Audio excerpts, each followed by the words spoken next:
Hey everybody, welcome to the adventures of the Oklahoma Gruntman. I hope the Lord is blessing you with a beautiful Sunday. It's an absolutely gorgeous day out here today. For once the wind isn't blowing 80 miles an hour, and it's temperature wise it's in the low 70s. Just absolutely gorgeous. Sorry about the background noise. The neighbor over across the street is sawing something up over there. So I don't know how well you guys can hear that. But anyway, today is going to be chapter 2 of Saving Dr. Frankenstein from Teresa Green. It's her book that she wrote. She did send me a message. This is actually part 2 of the series. I did not know that when I started reading it, but she said you can probably do part 2 first. So yeah, I don't want to start it and then go back to another one. So we're going to read chapter 2 today. Hope you guys enjoy this. Hope you like my storytelling. And if you missed part 1, go back in my videos, and I'll actually start a video of the book, so you can go check it out. Again, this is chapter 2 of Saving Dr. Frankenstein by Teresa Green. Chapter 2, Party Time. Due to the crowds running out of the school building, Ernie and Warren got separated. Luckily, they made arrangements earlier to meet at Warren's house for lunch. Ernie has a hard time keeping up with Warren now that his broom has been transformed into such a wonderful fast broom. Bride Frankenstein's kindergarten class was released a couple days earlier, along with the senior class. She told her sons that they could bring friends home for lunch. Everything was set up in the backyard for the boys and their friends. The kitchen is just too small for so many people. Bride knows what all of the boys like, so there's plenty of food and snacks to go around. There are a lot of pumpkin cookies, pumpkin cupcakes, and of course no meal would be complete without apple cider and pumpkin juice. She has the grill going with plenty of hot dogs and hamburgers. As all of the boys arrive, they sit around the large oversized picnic table that Pop Frankenstein had built 3 years ago. Pop also shows up so he can enjoy being with everyone. Warren and Ernie always sit at the far end of the table. The older boys seem to leave them alone more. Ernie takes a big bite of his hamburger and is chewing on it, and just as Warren asks him if he asked his parents for anything special for his birthday. They were born on the same day. Ernie struggles to swallow some of the burger in his mouth so he can answer him. Gulp, gulp. Yes, I want a new magic carpet to ride on. Gulp. Even though I like my old one very much, it can hardly hold me up anymore. I have just gotten too big for it. How about you? What did you ask for? I decided on the new cauldron or a bigger tent. I would like to go camping again. I had a lot of fun when we did that last fall, Warren says. Did you forget? That was not exactly a fun trip. We went through a lot. The river almost swallowed us up, and the hill that grew and grew until we were so exhausted we could barely move. Oh yeah, and the quicksand. You were up to your neck in it, Ernie says. Yeah, but there was fun stuff too. The night we actually slept under the stars, we sang around the campfire, and we got a fast ride down the hill. Of course, meeting Carrie and Junior, replies Warren. You know, it would be fun to go back and see Carrie and Junior again. We haven't seen them since the festival last fall, Ernie says. The boys wolf down more of their lunch when Ernie takes a pause to ask Warren a question. Are you going to take Witch Hazel's day camp this summer? Gulp. Yeah, I want to go over to her house tomorrow to ask her about it. I hope it was only for a few days. I'd like to learn all I can about witchcraft, but I still want to be able to play most of the summer. Hey, maybe you can go with me to see if she needs an assistant to help her. That way we'll still be together, Warren says. That's a great idea. I was worried you would be over there all the time and I would not have anything to do. What about our summer project? Are we going to work together on it? Asked Ernie. Of course, we always do better when we work together on things. Last fall proved that. Can you believe that Tilly wanted me to work with her? Is she crazy or something, Warren says. Are you two boys doing all right down there? You have been huddling together for a while now. Are you making big plans for the summer? Pop Frankenstein asked them. I bet they have big plans, hiding out in the pumpkin patch all summer, playing baby games, says Roland in a whiny voice. Stop teasing your little brother, Bride Frankenstein says to Roland, while pointing the grill tongs at him. But Mom, Roland starts to protest. Don't forget you were his age once. Someday he may be as big as you. Now behave yourself so we can all enjoy lunch, replies Bride Frankenstein. Warren sticks his tongue out at his older brother when his parents turn back to talking to Frankster's new girlfriend, Zenly Troll. Just about then, Ernie's parents walk around the house with Tilly Troll, and they say they are sorry for being late. Of course, the Frankensteins welcome them with open arms. While Bride is getting plates and silverware for them, Pop gets fresh burgers and hot dogs off the grill. Roland, Frankster, and his friends in the band get up and go to the garage for practice playing. Tilly takes her plate down to the end of the table where Warren and Ernie are sitting, while the Igors sit down and talk to Warren's parents. Warren and Ernie now notice they huddle together.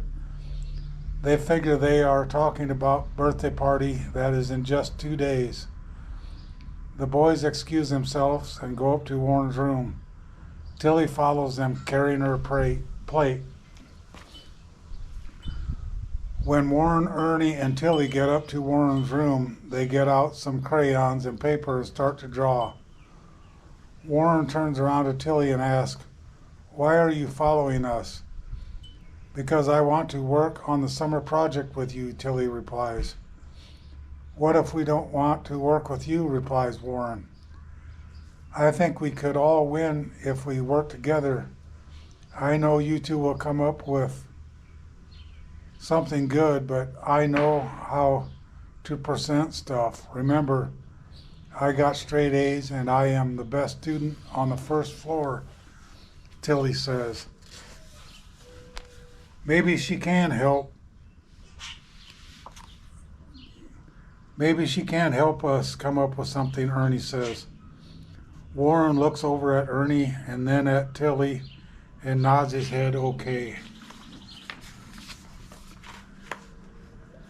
They discuss and try to figure out what they are going to do for Founders Day project. They eventually give up, and just before Ernie and Tilly are called to go home, the boys do their special handshake and agree to get together the next day. Tilly just shakes her head back and forth, rolls her eyes, and goes downstairs. The next morning, Warren hurries and eats his breakfast and asks his mother if he can go to Ernie's. She tells him to be home for lunch. Oh yeah, I'm going over to Witch Hazel's to ask about the day camp too. See you later. Bye. Warren yells as he runs out the front door. The boys meet about halfway between their two homes and they fly over to Witch Hazel's. They are not as nervous as they used to be going over to Witch Hazel's before their adventure last fall. The two youngsters hurry onto her porch. As they reach the front door, it opens before they can knock. Come on in, my wonderful young creatures. How are you two doing this fine morning? Asked Witch Hazel, as she carries a tray of pumpkin juice and sets it down on the small table in front of the couch. We are doing just fine, Witch Hazel. We want to ask you about the day camp for witches and warlocks, says Warren. Yes, of course. It will be starting in 2 weeks and last for 5 days for 3 hours a day. But if you would like to get a few more lessons before school starts, of course I am also available anytime. Ernie, I am also looking for someone to assist me during that time. If you would be interested, you would be a great help to me. I would also make sure your teachers are aware of it and make sure you get extra credit for your classes for the fall session, Witch Hazel says. That will be great. I would really like to help you, replies Ernie. Wonderful. Now that that is settled, is there anything else I can do for you boys? Witch Hazel asked. Yeah, I have a question. How did you know about Mr. Gator, and how did you get into the human world? The only way I've ever heard of is to go through the dangerous cave at the edge of the mountain. Then you have to spend 3 days trying to go through the green swamp to get it, Warren says. How did you find out about that? Asked Witch Hazel. Mr. Gator told us on the last day of school how you went to him in the human world and brought him back, Warren answers. Yes, that's true. The only way in and out of here is through the caves. There is a special spell that I can use that will allow me to leave this beautiful valley. The more people I take, the more it takes out of me. When I finished bringing all 3 of us back, it took me 2 weeks to recover. I only do it under rare circumstances. When someone really needs to be rescued. Mr. Gator's life was in danger. You see, that warehouse he was living in was destroyed the next day. The humans used explosives to bring it down quickly. They had no idea he was in it. He would have been killed, answered Witch Hazel. But what about human teenagers you bring here for Monster Mash? Ernie asked. That's different. I do not bring flesh and bone. I just bring their dream spirit. If their parents look in on them while they are there, their bodies are in bed asleep. They are just in a dream world, and we use them for our games, answered Witch Hazel. Oh, I see, Warren says. But how did you know he was in trouble? Asked Warren. Witch Hazel hesitated to answer. Just then, Harry runs out from the closet and runs up Witch Hazel's arm. He whispers into her ear. Harry says, it's okay that I tell you. He is the one that can see creatures in the human world, especially when they are in trouble. He told me about Mr. Gator, so I told Pop Frankenstein right away.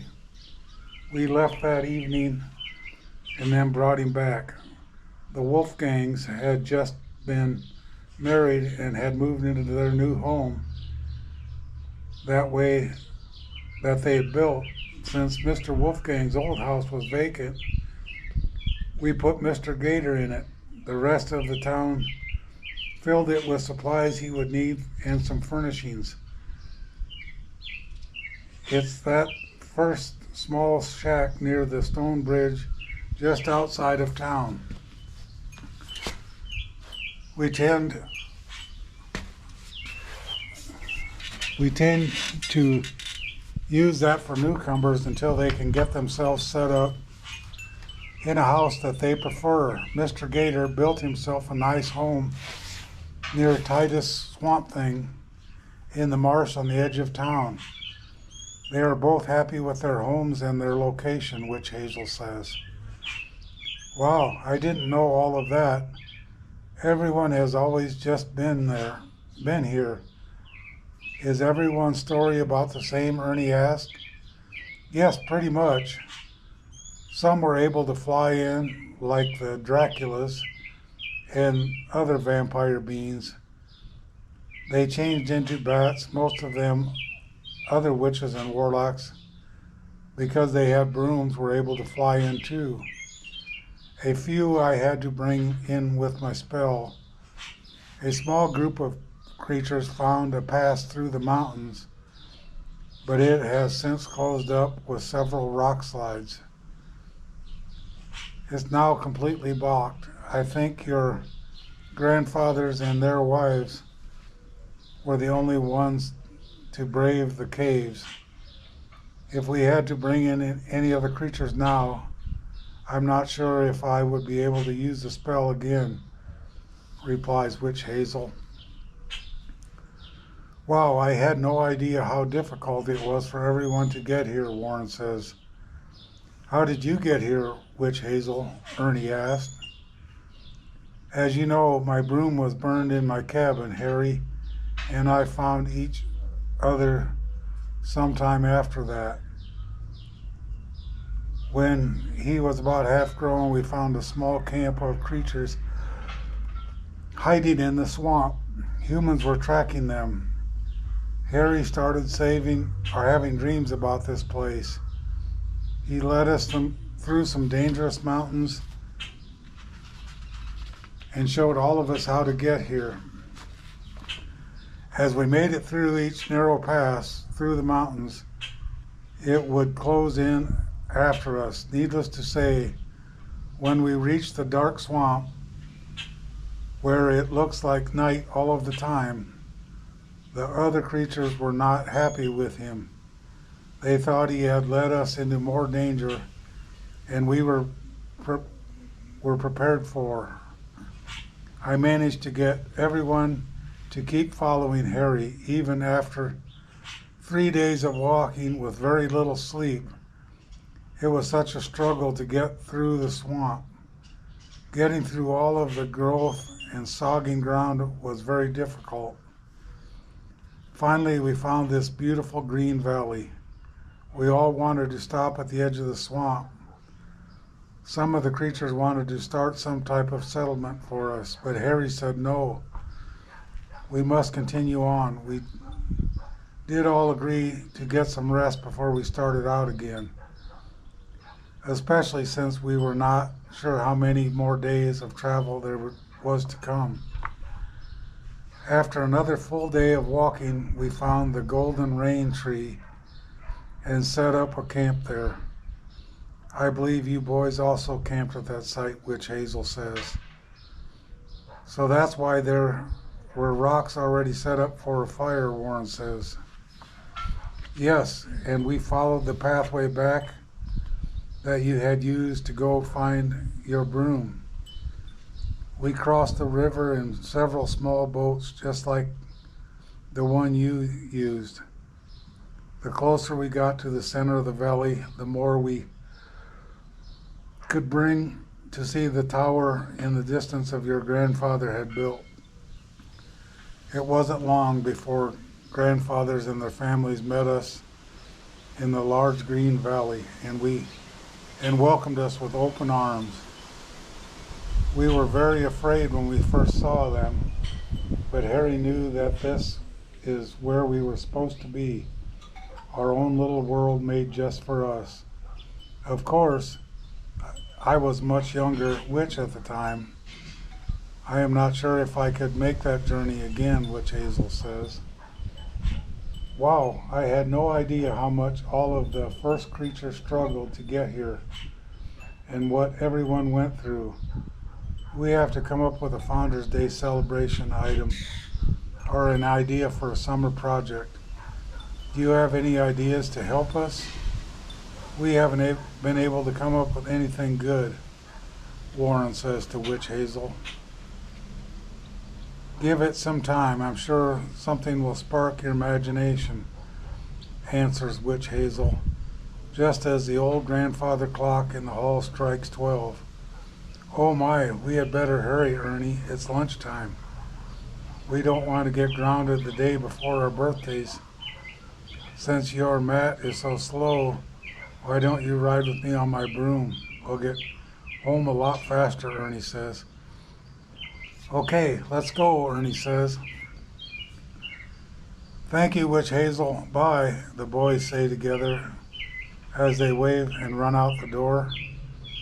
Warren spends the night at Ernie's since it's their birthday and they were both excited to get up early. They eat pumpkin pancakes for breakfast that Ernie's mom made especially for them. When breakfast is over, the boys go to Ernie's room to play and discuss what to make for their project. They could hear Warren's family arrive to help set up for the party. They rush downstairs to help. Most of the town is invited to the large summer party. Several tables and chairs are set up in the Igor's backyard. Pop Frankenstein brought his grill to help with all the cooking that will need to be done. Streamers and balloons are placed around the yard. A small Monster Mash game is set up along with a bat clobber game. Bat clobber is similar to the humans' badminton game, except the birdie is black and looks like a bat, and the net looks like a spider web, and the brackets are made out of bamboo. Just as everything is ready, people start to arrive. Soon the Igor's backyard is full of laughter and noise, with everyone playing games. Everyone stops playing games long enough to eat and sing happy birthday to the two young creatures. Presents are brought out. Warren and Ernie hurriedly tear open all of their gifts and make sure to thank each person for their gifts. Warren's parents give him a new backpack for camping since he said he would like to go again. Ernie's parents keep one special gift aside until they are all done. They ask everyone to stay one more moment while they bring out his special gift. It's a big roll about 4 feet long. Ernie could not figure out for the life of him what it could be. Mr. and Mrs. Igor placed the large package down in front of him.